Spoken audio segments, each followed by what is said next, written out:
கிறிஸ்துவுக்குள் பிரியமானவர்களே, இந்த நாளுக்கான தினசரி தியான வசனம் மத்தேயு எழுதின சுவிசேஷம் 10வது அதிகாரம் 36வது வசனம். மத்தேயு 10:36. மேத்யூ 10:36. ஒரு மனுஷனுக்கு சத்துருக்கள் அவன் வீட்டாரே. இது மீகா தீர்க்கதரிசியினுடைய புஸ்தகம் 7வது அதிகாரம் 6வது வசனத்தினுடைய பின்பகுதியை தான் கர்த்தர் சொல்றாரு. இங்க 2 வசனமா நமக்கு பிரித்து போடப்பட்டிருக்காங்க.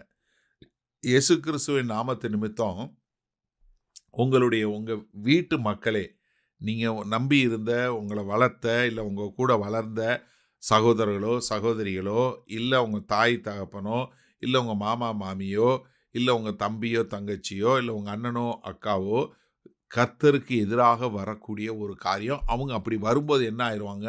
அவர்கள் உங்களுடைய சத்துருக்களாக, எதிரிகளாக மாறிவிடுவாங்க. இதை நம்ம கர்த்தராகிய இயேசு கிறிஸ்துவனுடைய வாழ்க்கையில் பார்க்குறோம். அவர் கூட இருந்த சீஷனாகிய யூதாஸ் தான் அவரை காட்டி கொடுத்தான். கூடவே இருந்து, நீங்கள் 41வது சங்கீதம் 9வது வசனத்தில் நம்ம பார்க்குறோம். என் பிராண சிநேகிதனும் நான் நம்பினவனும் என் அப்பம் புசித்தவனும் ஆகிய மனுஷனும் என்மேல் தன் குதிகாலை தூக்கினான். எப்படி? என் பிராண சிநேகிதன், அவ்வளோ க்ளோஸு அப்படின்னு சொல்லக்கூடிய அந்த மனுஷன், என் கூட உட்காந்து சாப்பிட்டவன், அவனே எனக்கு எதிராக தன் குதிகாலை தூக்கினான்னு. அதே மாதிரி 55வது சங்கீதத்தில் 12வது 13வது வசனம் பாருங்க. என்னை நிந்தித்தவன் சத்துரு அல்ல, அப்படி இருந்தால் சகிப்பேன். எப்படி? என்னை நிந்திக்கிறவன் யாரு? சத்துரு கிடையாது. எனக்கு விரோதமாய் பெருமை பாராட்டினவன் என் பகைஞன் அல்ல, அப்படி இருந்தால் அவனுக்கு மறைந்திருப்பேன். எனக்கு விரோதம் பண்ணவன் யாரு? என் பகைஞனும் கிடையாது, என்னுடைய எதிரியே கிடையாது. 13வது வசனம். எனக்கு சமமான மனுஷனும் என் வழிகாட்டியும் என் தோழனுமாகிய நீயே அவன்.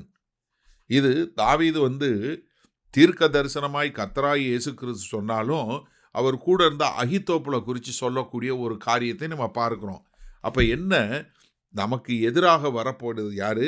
நம்முடைய உறவினர்கள், நம்முடைய வீட்டார் தான் என்று சொல்லக்கூடியதாக.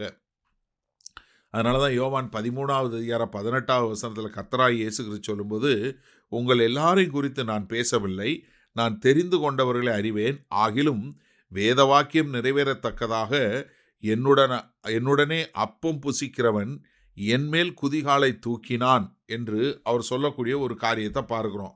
அப்போ என்ன? கர்த்தராகிய இயேசு கிறிஸ்துவுக்கு கூட இருந்த தன்னுடைய சொந்த சகோதரர்களே விசுவாசிக்கலை. ஏன்னா யோவான் 7வது அதிகாரத்தில் பார்க்குறோம், முதல் 4 வசனங்களில் அவங்க இயேசு கிறிஸ்து நீ எதுக்கு இங்கேருந்து எல்லாம் செய்கிற, நீ எருசலேமுக்கு போ அப்படின்னு சொல்லக்கூடிய ஒரு காரியத்தை சொல்கிறாங்க. காரணம், அவர் மேலே விசுவாசித்ததுனால இல்லை, அவர் போய் அப்படியாவது அங்கே மாட்டிக்கிட்டு அவர் ஏதாவது முழிச்சிட்டு சாகட்டும் அப்படின்னு சொல்லக்கூடிய ஒரு கெட்ட எண்ணத்தில் அவங்க சொல்கிறதையும் நம்ம பார்க்க முடிகிறது. அப்போ என்ன? நீங்கள் சுவிசேஷத்தை நிமித்தம் உங்கள் வீட்டார் உங்களுக்கு எதிரிகளாக வருவாங்க. ஆனால் நம்ம அவர்களை எப்படி கையாள வேண்டும், அதை கர்த்தர் நமக்கு சொல்லிக் கொடுப்பார். சரி, இந்த நாளில் இந்த வசனத்தை நம்ம எப்படி எடுத்துக்கொள்வது? இன்றைக்கு நீங்கள் சுவிசேஷத்தை நிமித்தம் உங்கள் வீட்டார் உங்களை சத்துருக்களாக காட்டினார்னா நீங்கள் என்ன செய்யணும்? அவர்கள் மேலே அன்பு செலுத்தக்கூடியவங்களா, நீங்கள் வைத்திருக்கிற விசுவாசத்தினுடைய நம்பிக்கையை குறித்து அவர்களுக்கு சாட்சி கொடுக்கக்கூடிய மக்களாக இருக்கணும். அவங்க சகிக்கிறாங்க, அவங்க பகைக்கிறாங்க, அவங்க நிந்திக்கிறாங்க என்பதற்காக நாம் பழிக்கு பழி வாங்கக்கூடாது, அவர்களை திட்டவும் கூடாது. எனக்கு அருமையான நன்றாக புரிஞ்சு கொள்ளுங்க. நம்முடைய நோக்கம் மற்றவர்களை எப்படியாவது கர்த்தரை ஏற்றுக்கொள்வதற்கும், கர்த்தருக்கென்று அவர்கள் வாழ வேண்டும் என்று சொல்லக்கூடிய காரியத்தை காட்டுவது தான். அப்போ நீங்களும் நானும் என்ன செய்யணும்? நம்மளை இயேசு கிறிஸ்துவின் நாமத்து நிமித்தம் அவங்க பகைக்கிறாங்க, அவங்க நிந்திக்கிறாங்க அப்படின்னு சொன்னால், நாம் அவர்களுக்கு தேவ அன்பை காட்டி, நான் உங்களை நேசிக்கிறேன், ஆனால் உங்களை காட்டிலும் நான் தேவனை நேசிக்கிறேன், அதனால் என்னால் என் தேவனை விட்டு பிரிய முடியாது என்று அவர்களுக்கு விளங்கும் விதமாக நாம் சொல்லி கொடுத்து, நாம் அவர்களையும் இந்த பரிசுத்த பாதையில் வழிநடத்துவதற்கு அவர்களுக்காய் ஜெபிக்கக்கூடிய மக்களாய், அவர்களுக்கு நாம் அன்பு காட்டக்கூடிய மக்களாய் இருக்க வேண்டும்.